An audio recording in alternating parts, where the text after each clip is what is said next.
Hello बच्चों, स्वागत है आपका क्लास 11th की फिजिक्स के इस वीडियो में, जहां पर हम बात करने वाले हैं डायमेंशनल एनालिसिस की, विमीय विश्लेषण की। अगर आपने इसके पहले का वीडियो नहीं देखा है, लेक्चर नंबर 1, तो आप ऊपर आई बटन पर क्लिक कर लें या नीचे डिस्क्रिप्शन पर दिए हुए लिंक पर क्लिक करके उस वीडियो तक पहुंचें और उसको जरूर देखें, तब आपको ये वीडियो ज्यादा बेहतर तरह से समझ में आएगा। तो चलिए बच्चों, बिना समय गंवाए हम स्टार्ट करते हैं आज का अपना ये टॉपिक, जिसका नाम है यूनिट। क्या होती हैं, क्या है ये मात्रक, इसको हमको आज समझना है। तो बच्चों, मैं हूं सौरभ पांडे और आप देख रहे हैं सौरभ फिजिक्स। चलिए शुरू करते हैं अपना आज का ये वीडियो। देखिए बच्चों, हम लोगों ने पिछले टर्न पर यह पढ़ा था फिजिकल क्वांटिटीज को। क्या होती हैं फिजिकल क्वांटिटीज? मैंने बताया था कि ऐसी क्वांटिटीज जिनको हम डायरेक्ट या इनडायरेक्ट रूप से मेजर कर सकते हैं, माप सकते हैं, उनको हम लोग फिजिकल क्वांटिटीज कहते हैं। ये दो तरह की थी, फंडामेंटल और ड्राइव्ड। मूल राशि और व्युत्पन्न राशियां हुआ करती थी। तो वो सब आप पढ़ चुके हैं, सारी बातें देख लीजिएगा। आज हमको एक विशेष बात कर रही है। देखिए, फिजिकल क्वांटिटीज के तौर पे जैसे हम बात कर सकते हैं लेंथ एक फिजिकल क्वांटिटी है, सही बात है। मास, बेटा ये मास भी एक फिजिकल क्वांटिटी है। द्रव्यमान भी एक सदिश राशि है। टाइम भी एक फिजिकल क्वांटिटीज है। ये सभी की सभी फिजिकल क्वांटिटीज हैं। इसी तरह अगर हम अभी फिलहाल तो ये जो हमने लिखी है सारी की सारी फंडामेंटल्स हैं। अगर हम ड्राइव्ड की भी बात कर लें तो जैसे स्पीड, ये ड्राइव्ड क्वांटिटीज है क्योंकि फंडामेंटल से बनी है, ये खुद फंडामेंटल नहीं है। एक्सीलरेशन, ऐसी बहुत सारी मतलब क्वांटिटीज हो सकती हैं। ड्राइव्ड की तो गिनती नहीं है, तो नंबर ऑफ क्वांटिटीज हैं, ये लार्ज नंबर ऑफ क्वांटिटीज हैं, अनंत हैं। हम कहना ये चाह रहे हैं आज कि मान लीजिए बच्चों, हम लोगों ने लेंथ की वैल्यू को लिखना है। तो लेंथ की वैल्यू आप क्या लिखोगे? मान लो 5 मीटर, ठीक है। मास को आप लिखोगे 2 kg। टाइम को आप क्या लिखते हैं? टाइम को आप लिखते हैं कुछ इस तरीके से 10 सेकेंड, 10 मिनट, 12 और कुछ भी लिख सकते हैं। स्पीड को आप लिख सकते हैं 15 मीटर पर सेकेंड। मतलब बहुत सारी क्वांटिटीज को आप इस तरह से लिखा करते थे अभी तक। आज की जो हमारी चर्चा है वो ये है कि क्वांटिटी कोई भी हो, चाहे लेंथ हो, चाहे मास हो, चाहे टाइम हो, चाहे स्पीड हो, चाहे एक्सेलरेशन हो, चाहे डॉट डॉट सो ऑन, कुछ भी हो, हर एक क्वांटिटी में जब आप देखेंगे तो उसमें दो बातें होती हैं। पहली एक चीज ये है और दूसरी एक चीज ये है। ध्यान से सुनना मेरी बात। आप कोई भी क्वांटिटी लीजिए, उसमें दो चीजें होती हैं। पहला तो एक ये नंबर जो आगे लिखा होता है, 2, 4, 5, 2.5, 3, 3.5, किसी भी डिजिट में ये बन सकता है। और बाद में इसके पीछे कुछ और लिखा होता है जिसको अपन लोग बोलते हैं यूनिट। इसको हम लोग बोलते हैं मात्रक। तो हम ये कहना चाह रहे हैं कि कोई भी फिजिकल क्वांटिटी हो, चाहे लेंथ, चाहे मास, चाहे टाइम, ये कुछ भी, वो दो चीजों से मिलकर बनी होगी बच्चों। एक तो होगी ये न्यूमेरिकल वैल्यू, और इसके गुणे में ही कुछ लिखा होगा एक, इसको हम लोग बोलते हैं यूनिट।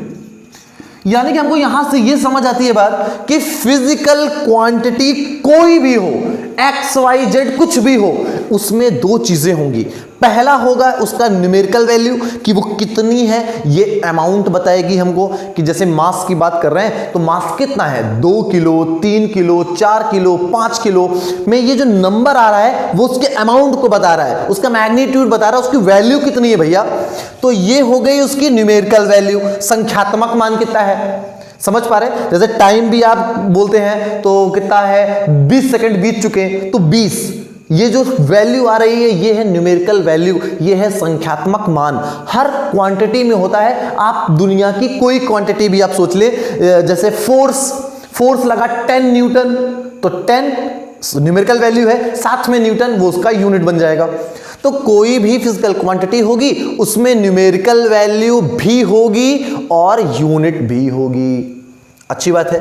फिजिकल क्वांटिटी कोई सी भी ले ले, उसमें दो चीजें होंगी बेटा, एक होगी न्यूमेरिकल वैल्यू और दूसरी होगी उसकी यूनिट। तो आज का ये वीडियो इस पर आधारित है कि व्हाट इज यूनिट, क्या है मात्रक?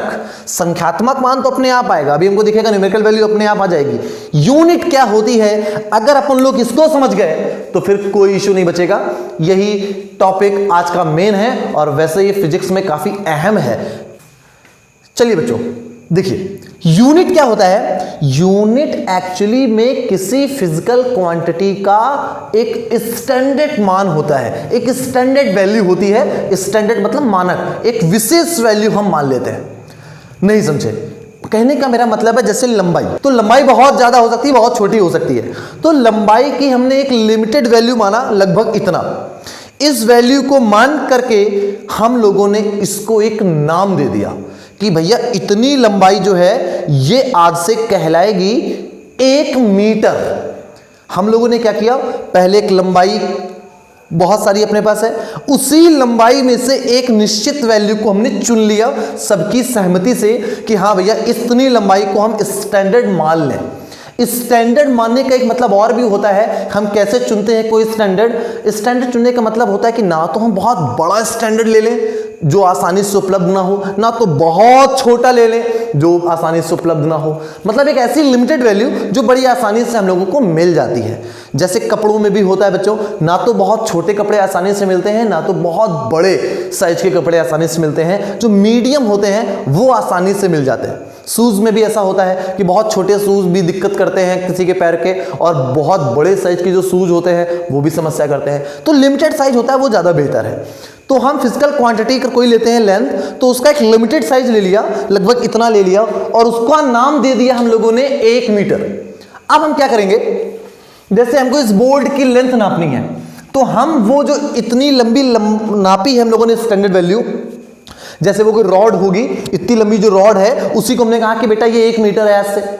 अब होगा क्या, इसकी लंबाई हम लोगों को नापनी है, तो हम वो रॉड को यहां पर रखेंगे और इसको रखते ही कहेंगे कि भैया ये हो गई 1 मीटर, और इसको हम पलटा करके यहां रखेंगे, लास्ट तक पहुंच जाएगा और ये बन गया 2 मीटर। तो हम कह सकते हैं कि ये बोर्ड की जो लंबाई है ये हो गई 2 मीटर। समझ पा रहे हैं मेरी बात? तो मात्रक को कैसे बनाया जाता है? किसी फिजिकल क्वांटिटी का, किसी फिजिकल क्वांटिटी का ही हम कोई निश्चित मान चुन लेते हैं और उसको एक नाम दे देते हैं। किसी फिजिकल क्वांटिटी को हम चुन लेते हैं, कोई उसकी निश्चित वैल्यू को चुन लेते हैं जिसको स्टैंडर्ड बोलते हैं, और उसको एक नाम दे देते हैं। जैसे मीटर, सेकंड, ये सब नाम दिए हुए हैं, तो वो एक नाम दे दिया और आज से सबको बता दिया कि भैया ये स्टैंडर्ड वैल्यू है, इसके आधार पर ही मेजरमेंट होगा। ठीक है, हम लोगों ने यहां से यहां तक रखा, ये बन गया 1 मीटर, पलटा कर रखा, वो हो गया 2 मीटर, पूरी बोर्ड की लंबाई बन गई 2 मीटर। मेरी बात समझ पा रहे हैं? और भी समझ लें, जैसे कि शुरुआत में क्या हुआ, मास को नापना था, तो मास के लिए आपके पास इतना बड़ा पत्थर मिल गया। इतने बड़े पत्थर को 1 किलो बोलते हैं, पॉसिबल नहीं है, क्योंकि हमेशा इतने बड़े बड़े भारी भारी पत्थर हम कहाँ पर ले जाएंगे, कैसे ले जाएंगे, दिक्कत होगी। बहुत छोटा पत्थर भी नहीं ले सकते थे, रीजन खो गया तो मिलेगा भी नहीं। तो एक लिमिटेड साइज का पत्थर लिया, हाँ ये वजन ठीक है, आज से यही है मास का एक स्टैंडर्ड वैल्यू। ओके, और इसका एक नाम दिया, नाम उन्होंने साइंटिस्टों ने दे दिया किलोग्राम। ठीक है, कोई बात नहीं, हमको नाम से कोई फर्क नहीं पड़ने वाला, ये हो गया किलोग्राम। अब क्या हुआ, इस किलोग्राम को हमने तराजू के एक तरफ रखा। अब हम दूसरी चीज को तौलने आए तो हमने एक पत्थर और रखा, दोनों को बराबर किया। तो अब हमें मालूम है कि इसको हम लोग क्या नाम दे चुके हैं बेटा, 1 किलोग्राम नाम दे चुके हैं। क्या नाम दे चुके हैं? 1 किलोग्राम। तो ये वाला जो पत्थर है जो बैलेंस हो गया तराजू के दोनों साइड, तो ये वाला पत्थर भी कितने किलो का हो चुका है? 1 किलो का हो चुका है बेटा। बहुत बढ़िया। अब इसे 1 किलो को उठा करके हमने यहां रख दिया। अब अपने पास 1 और 1 2 किलो हो गया। अब एक बड़ा पत्थर लाए, रखा, बहुत सारे बड़े पत्थर है, उनको ला के रखा, और हमने देखा कि कौन सा पत्थर बैलेंस हो रहा है। तो जो भी पत्थर बैलेंस हो गया इन दो के साथ में, हम क्या कहेंगे कि ये बड़ा पत्थर कितना है? 2 किलो। यानी कि इसमें 1 किलो के 2 पिंड ये समाये हैं, या 2 वस्तुएं समाई हैं, या ये 1 किलो इसमें 2 बार आया है, तो ये बन गया हमारा 2 किलो। तो हम ये समझ लें पहले, यूनिट बहुत आसान सी चीज है। यूनिट क्या होती है बेटा? किसी भी फिजिकल क्वांटिटी की एक लिमिटेड वैल्यू को हम चुन लेते हैं, उसको नाम दे दिया, वही है हमारा एक स्टैंडर्ड मान, वही हमारी यूनिट। अब हम इस यूनिट से क्या कराते हैं, कंपेयर। फिर तो मेरी बात, इस चुनी हुई लिमिटेड वैल्यू से अपन लोग क्या कराएंगे, कंपेयर। जैसे यहां लंबाई में हम लोगों ने क्या किया कि इस पूरी बोर्ड की लंबाई में वो अपनी स्टैंडर्ड वाली जो स्टिक है, स्टैंडर्ड छड़ है, वो छड़ कितने बार आई है, यहां से यहां तक 1 मीटर, फिर यहां से यहां तक 2 मीटर। तो इस पूरी लंबाई में छड़ कितने बार आई है बच्चों, 2 बार आई है, तो ये बन गया 2 मीटर। तो इसको कैसे लिखेंगे हम लोग, इस बोर्ड की लंबाई, इस बोर्ड की लंबाई आ गई 2 मीटर। इसका मतलब 2 गुणे 1 मीटर। इसका मतलब कि इस पूरे बोर्ड में 1 मीटर वाली जो लंबाई है वो कितने बार आई है, 2 बार आई है। तो मेजरमेंट का एक्चुअली में बेटा यही तरीका है कि हम यूनिट जरूर बनाते हैं। और यूनिट कैसे बनाते हैं, यूनिट चुनते हैं हम लोग कैसे चुनते हैं यूनिट, यूनिट को चुनने के लिए, यूनिट को चुनने के लिए हम लोग क्या करते हैं बच्चों, किसी फिजिकल क्वांटिटी का एक स्टैंडर्ड मान चुनते हैं, उस स्टैंडर्ड मान को अपन लोग एक नाम दे देते हैं, और नाम देने के बाद में अब शुरू होती है प्रक्रिया मेजरमेंट की। मेजरमेंट कैसे कराते हैं कि ये वाला जो 1 किलो है, इस बड़े वाले पिंड में, बड़ी वाली वस्तु में, बड़े वाले ऑब्जेक्ट में कितने बार आया होगा, 10 किलो अगर उसका वेट है, इसका मतलब 1-1 किलो की ये वस्तु इसमें 10 बार समा गई होंगी, ऐसा हम सोच सकते हैं। तो उसका वजन 10 किलो बन गया। तो ये जो कंपैरिजन का प्रोसेस है कि ये जो कंपैरिजन का प्रोसेस है कि इस ऑब्जेक्ट में ये वाली माप कितने बार आ जाएगी, ये तो पूरा का पूरा कहलाता है मेजरमेंट। क्या कहलाता है बच्चों, मेजरमेंट। मेरी बात को एक बार फिर से आप आराम से सुन लीजिए। हमने ये बोला कि फिजिकल क्वांटिटी की यूनिट क्या होती है, किसी फिजिकल क्वांटिटी की चुनी हुई एक स्टैंडर्ड वैल्यू को हम एक नाम देते हैं, वो होता है हमारा यूनिट। अब इस यूनिट को हम क्या कराएंगे, कंपेयर कराएंगे। जैसे लंबाई वाला एग्जांपल कि इस पूरी लंबाई में हमारी स्टैंडर्ड वैल्यू कितने बार आई है, 2 बार अगर आ गई तो वो हमारे पूरा मेजरमेंट कहलाएगा। तो डेफिनेशन यहीं से क्लियर हो जाती है हमारी यूनिट की। यूनिट क्या है, यूनिट किसी फिजिकल क्वांटिटी का चुना हुआ एक स्टैंडर्ड मान है, और इस स्टैंडर्ड मान को हम फिजिकल क्वांटिटी के साथ में क्या कराते हैं, कंपेयर। क्या कराते हैं, तो बच्चों आप ये बात समझ पाए कि फिजिकल क्वांटिटी की यूनिट का मतलब है उस फिजिकल क्वांटिटी की एक स्टैंडर्ड वैल्यू जिसको हम लोग एक नाम दे देते हैं, और बाद में इसको हम लोग कंपेयर कराया करते हैं कि कितने बार आया है। इस बोल्ड में लंबाई 2 बार आई, 10 किलो वाली वस्तु में 1-1 किलो कितने बार आएंगे, 10 बार आएंगे। जैसे छोटा सा टाइम को 1 सेकंड बोल दिया, 20 सेकंड बीत गए तो उसमें वो छोटे छोटे 1 सेकंड कितने बार आ गए, 20 बार आ गए। तो इस तरह से कंपेयर कराते हैं, और यही कंपेयर कराने की जो प्रोसेस है इसको हम लोग बोलते हैं measurement.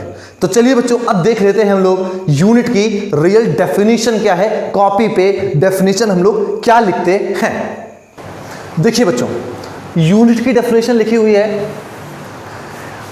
A standard value of a physical quantity is known as unit. किसी भौतिक राशि के चुने हुए मानक मान को मात्रक बोलते हैं। लंबाई बहुत बड़ी हो सकती है, उसका एक मान चुना है हम लोगों ने, उस चुने हुए मान को ही नाम दे दिया कुछ, और उसको हम लोग बोलते हैं मात्रक। तो a standard value of a physical quantity, a standard value of a physical quantity length a physical quantity is known as unit. और ये लंबाई इस पूरी लंबाई में कितने बार आई है, ये कंपेयर जो करा रहे हैं इसको बोलते हैं हम लोग मेजरमेंट। यस, क्या बोलते हैं बच्चों, measurement. The comparison of this standard value with physical quantity is known as measurement. फिर से एक बार हिंदी में बोल रहा हूं, सुन लीजिए। किसी भौतिक राशि के चुने हुए मानक मान को, किसी भौतिक राशि के चुने हुए मानक मान को, स्टैंडर्ड मान को हम मात्रक बोलते हैं, और इस स्टैंडर्ड मान की तुलना भौतिक राशि से कराने की जो प्रक्रिया है इसको बोलते हैं मापन, मेजरमेंट बोलते हैं। तो ये एक अहम चीज़ थी यूनिट को समझना कि यूनिट एक्चुअली में आती कहाँ से है, इसको हम लोग बनाते हैं। यूनिट बनाते समय हम लोगों को कुछ बातें भी ध्यान रखनी होती हैं जो फिलहाल हमारे सिलेबस में इतनी गहराई से नहीं है। कुछ एग्जांपल के थ्रू हम समझाते हैं, आप समझने का प्रयास करिएगा। जैसे हम लोगों ने जो लेंथ की बात करी कि लेंथ इतनी चुन लिया और ये लंबाई आज से स्टैंडर्ड वैल्यू बन जाएगी, तो इसको इतनी आसानी से आप नहीं चुन सकते, क्योंकि अगर आप लकड़ी चुनते हैं, लकड़ी का वुड का लेते हैं, तो लकड़ी में आप जानते हैं कुछ कीड़े वगैरह लग जाते हैं जो धीरे धीरे लकड़ी को खा जाते हैं। तो अगर आपने एक स्टैंडर्ड चुन के रखा है और धीरे धीरे वो ख़त्म हो गया तो आपके पास स्टैंडर्ड खत्म। अब जब दोबारा एक स्टैंडर्ड चुनेंगे तो 100% ये जो स्टैंडर्ड वैल्यू अब आप चुन रहे हैं वो पहले वाली से या तो थोड़ी सी छोटी हो जाएगी या तो थोड़ी सी बड़ी हो जाएगी, क्योंकि एग्जैक्टली आप पहले जैसे मेजरमेंट तो ले नहीं सकते। ये तो 100% है, कुछ ना कुछ 19-20 तो होगा ही। तो समस्या क्या आएगी, मान लीजिए पहले किसी ने उस वाली रॉड से नाप के कपड़े लिए तो उसको कपड़े तो फिक्स मिले, बढ़िया मिला, ठीक है, लेकिन अब ये जो नया मेजरमेंट है अगर इसकी लंबाई कुछ कम हो गई, इसकी लंबाई अगर कुछ कम हुई तो अब लोगों को जो कपड़े मिलेंगे वो कुछ छोटे मिलेंगे, तो इन लोगों का नुकसान हो जाएगा। और अगर ये वाली छड़ पहले वाली छड़ तो कुछ बड़ी हो गई तो अब इस समय जो मेजरमेंट होगा वो थोड़ा सा ज़्यादा मिलेगा उनको, तो पहले वाले लोगों को नुकसान हो जाएगा। तो ऐसे तो चल नहीं पाएगा कि समय समय पर 1 मीटर कभी इतना कभी इतना कभी इतना, ऐसा तो होता नहीं। 1 मीटर मतलब 1 मीटर ही होना चाहिए, तो हम लकड़ी का तो चुन नहीं सकते। अब बात आई हम किसका चुन लें, अब बात आई किसका चुन ले, तो हम लोगों ने सोचा कि हम लोहे का चुन ले, नहीं, लोहे में तो जंग लग जाएगी फिर, तो हम चुनते हैं गोल्ड का, सिल्वर का, जो सालों साल चीज़ें खराब नहीं होती हैं। अच्छी बात है, ले सकते हैं, लेकिन इनमें एक समस्या है कि अगर आपने मान लीजिए किसी मेटल का, अच्छे मेटल का, गोल्ड वगैरह का 1 मीटर रॉड ले लिया और कहा ये आज से स्टैंडर्ड वैल्यू है और दुनिया में जितने भी हम मीटर स्केल बनाएंगे इसी से नापेंगे, परफेक्ट चलेंगे, ठीक था, बढ़िया था। लेकिन इनके साथ समस्या क्या है कि गर्मी के टाइम पर ये जो मेटल्स हैं वो कुछ फैल जाती हैं और सर्दी के समय पर ये जो रॉड है वो कुछ सिकुड़ जाएगी। इसको बोलते हैं थर्मल एक्सपेंशन। मेटल्स में होता है कि जैसे टेम्परेचर बढ़ता है तो उनके साथ में कुछ एक्सपेंड कर जाती हैं, कुछ प्रसार हो जाता है, और जब टेम्परेचर कम होता है तो वो कुछ कंप्रेस्ड हो जाती हैं, दब जाती हैं। ऐसे तो गड़बड़ हो गया, क्योंकि आप उसी रॉड से आप गर्मी में मेजरमेंट करोगे तो ज़्यादा नपाई होगी, और जब सर्दी में मेजरमेंट करोगे तो सिकुड़ने की वजह से थोड़ा कम नापेगा। तो ऐसी समस्याएं जो आ रही हैं कि मौसम के साथ में वो बदल रही है, वक्त के साथ में बदल रही है, ऐसा स्टैंडर्ड मान नहीं होना चाहिए। स्टैंडर्ड मान ऐसा हो, एक बार जो आपने चुन लिया फिर वो कभी चेंज नहीं हो, आप ही उसको चेंज करें तो अलग बात है, अदरवाइज वो अपने आप चेंज होने वाला ना हो। इस बात का हमको ध्यान रखना है, और यही है सबसे ज़्यादा मुश्किल यूनिट को बनाने में।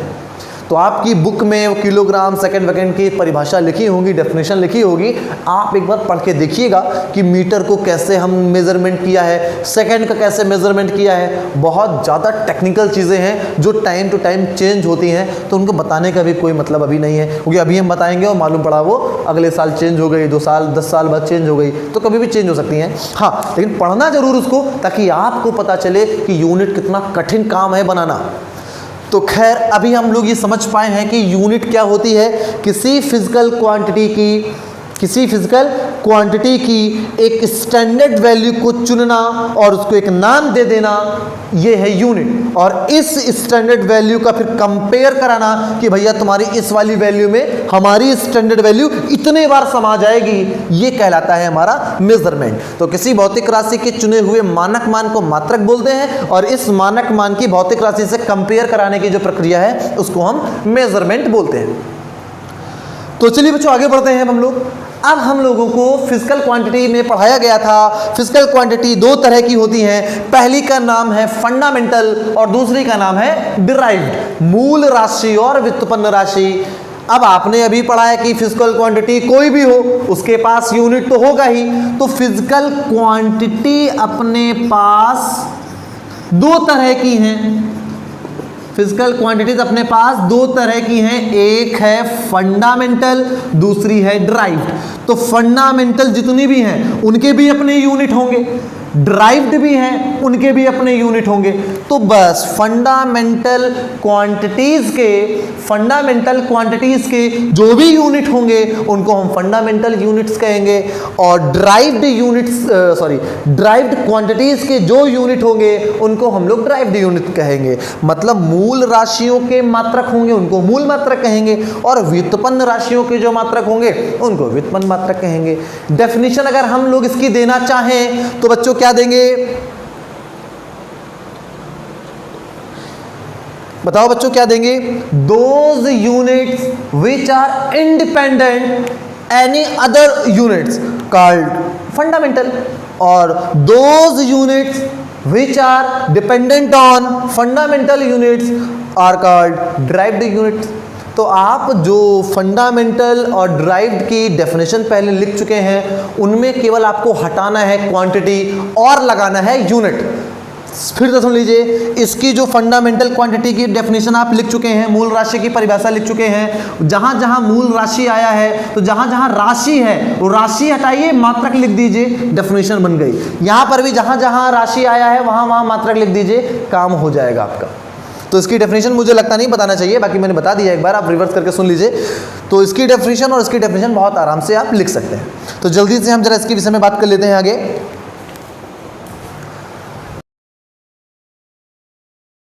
हाँ तो बच्चों, फंडामेंटल यूनिट्स मैंने क्या बताई? Those units which are independent on any other units are called fundamental units. तो फंडामेंटल क्वांटिटीज अपने पास कितनी है बच्चों? फंडामेंटल क्वांटिटीज कितनी थी? चलो उनको एक बार लिख लेते हैं अच्छे से।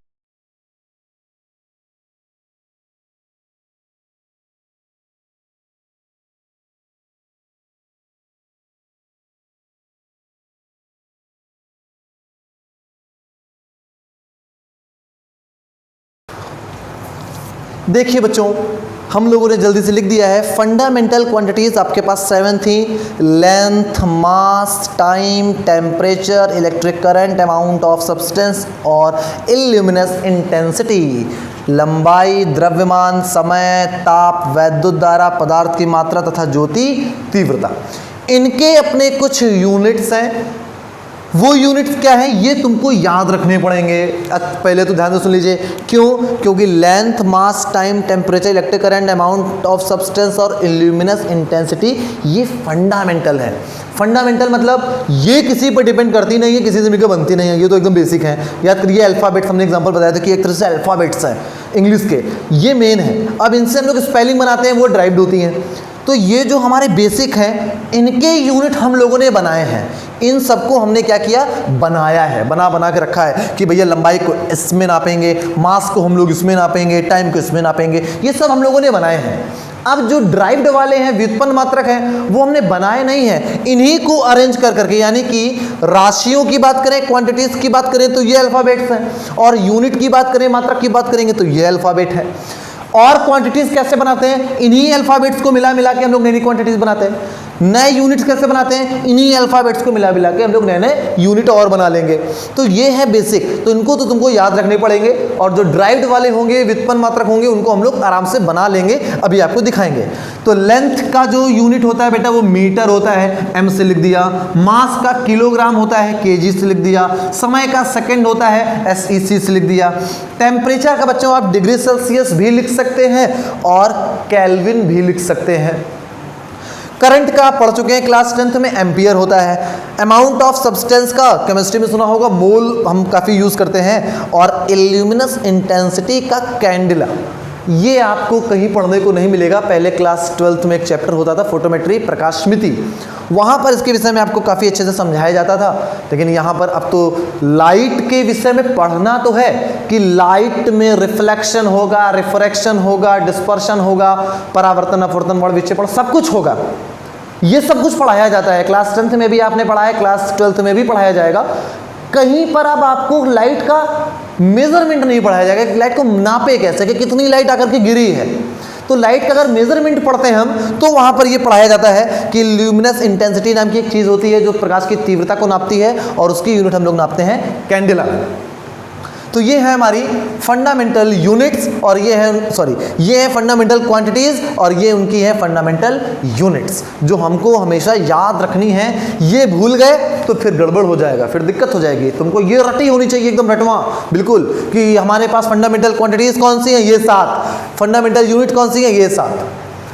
अब इसके बाद हमने आपको फंडामेंटल्स के बाद में 2 और बताई थी सप्लीमेंट्री, जिनका नाम था प्लेन एंगल और सॉलिड एंगल। समतलीय कोण और घन कोण। तो इसका यूनिट आप जानते हैं, एंगल का यूनिट रेडियन होता है, तो ये रेडियन हो गया। और इसको बोलते हैं बेटा स्टेरेडियन, इसको हम लोग बोलते हैं स्टेरेडियन। तो स्टेरेडियन का जो सिंबल है वो SR है, तो हम नॉर्मली SR से लिखते हैं, और ये क्लास 12 में पढ़ाया जाएगा, तो अभी पढ़ना नहीं हम लोगों को। बाकी प्लेन एंगल तो जानते हैं, समतलीय कोण रेडियन में, डिग्री में भी नापते थे आप, रेडियन में भी नापते हैं। तो ये अपने बात हो गई फंडामेंटल यूनिट्स की। अब बात कर लेते हैं हम लोग ड्राइव्ड यूनिट्स की। वो क्या चीजें हैं, इनको भी जल्दी से समझ लेते हैं, बस 5 मिनट में हमारा ये वीडियो खत्म।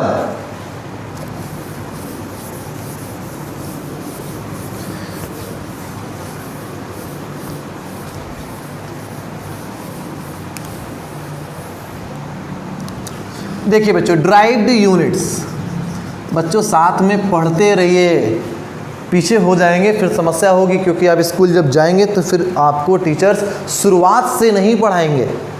जहाँ तक ये ऑनलाइन जो एजुकेशन सिस्टम चल रहा है, जहाँ तक हो जाएगा उसके आगे से ही पढ़ाएंगे, क्योंकि उनको जल्दी सिलेबस ख़त्म करने का भी प्रेशर होगा स्कूल की तरफ से, और सिलेबस के हिसाब से भी प्रेशर उनके ऊपर है। तो आप साथ में पढ़ते चलें बिना कुछ मिस किए, इस चीज़ को ध्यान रखिएगा, नहीं तो बहुत नुकसान होने वाला है आपका। ड्राइव्ड यूनिट्स, और कोई भी डाउट हो जरूर पूछ लें आप कमेंट में। ड्राइव्ड यूनिट्स, व्युत्पन्न मात्रक क्या होते हैं बेटा? व्युत्पन्न मात्रक, देखिए बच्चों, ऐसे मात्रक जो मूल मात्रकों से मिलकर बने होते हैं क्या कहलाते हैं? व्युत्पन्न मात्रक कहलाते हैं। Those units which are dependent on fundamental units are called derived units। Simple है। तो अब इसके एग्जाम्पल क्या होते हैं? इसके एग्जाम्पल तो भैया हम कितने बताएं, देखो लिखते जा रहे हैं। यहाँ लिखेंगे हम ड्राइव्ड यूनिट और यहाँ लिखेंगे उनके यूनिट, यहाँ लिखेंगे ड्राइव्ड क्वांटिटीज और यहाँ लिखेंगे उनके यूनिट्स। तो ड्राइव्ड में सबसे पहले हम लिखना चाह रहे हैं एरिया। एरिया यानी कि बच्चों क्षेत्रफल, और क्षेत्रफल का फॉर्मूला होता है लंबाई गुणे चौड़ाई। क्या फार्मूला होता है एरिया का बच्चों? लंबाई गुणे चौड़ाई। तो अब लंबाई गुणे चौड़ाई, अब इसके लिए देखो तुमको 7 की सातों याद रखनी है। क्या?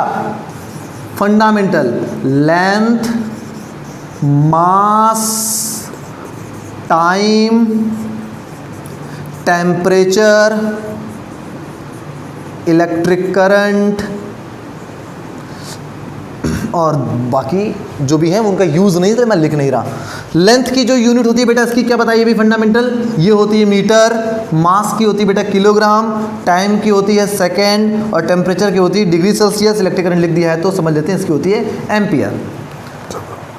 देखिए एरिया का जो फॉर्मूला है वो लंबाई गुणे चौड़ाई है।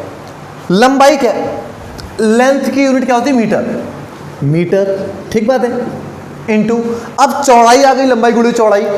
तो चौड़ाई की यूनिट क्या होगी? देखिए चौड़ाई भी होती तो एक तरह से लंबाई ही है ना, जैसे इस बोल्ट की लंबाई इनटू चौड़ाई, तो लंबाई भी लंबाई है और चौड़ाई भी लंबाई है। इसको भी मीटर में ही नापोगे, इसको भी आप मीटर में ही नापेंगे, तो लंबाई की यूनिट भी मीटर और चौड़ाई की यूनिट भी मीटर। अल्टीमेटली इसकी जो यूनिट बनेगी वो बनेगी मीटर स्क्वायर। ठीक बात है। अब हम बात कर लेते हैं अगली यूनिट। अगली यूनिट हम निकालते हैं वॉल्यूम की।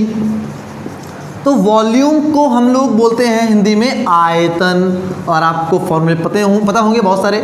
लंबाई गुणे, फिर से वही बात, लंबाई का यूनिट मीटर, चौड़ाई भी लंबाई है मीटर, ऊंचाई भी एक लंबाई है metre. Metre into metre into metre, metre का क्यूब। ठीक है। अब अपने पास एरिया भी हो गया, वॉल्यूम भी हो गया। अब हम निकालना चाह रहे हैं स्पीड। क्या निकाले बच्चों? स्पीड। स्पीड यानी कि चाल। इसका क्या फॉर्मूला होता है? अरे भैया इसका फॉर्मूला होता है चाल बराबर दूरी बट्टा समय। Speed is equal to distance upon time. बताओ डिस्टेंस की यूनिट। डिस्टेंस यानी दूरी, दूरी दूरी यानी कि एक तरह से लंबाई, और लंबाई की यूनिट मीटर, और टाइम टाइम टाइम की यूनिट सेकेंड, मीटर पर सेकेंड। खत्म। अब स्पीड के बाद हमको निकालना है वेलोसिटी। किसकी यूनिट निकालना है? वेलोसिटी। वेलोसिटी यानी कि वेग, और वेग का फॉर्मूला क्या होता है बच्चों? Velocity is equal to displacement. ये क्या चीज है?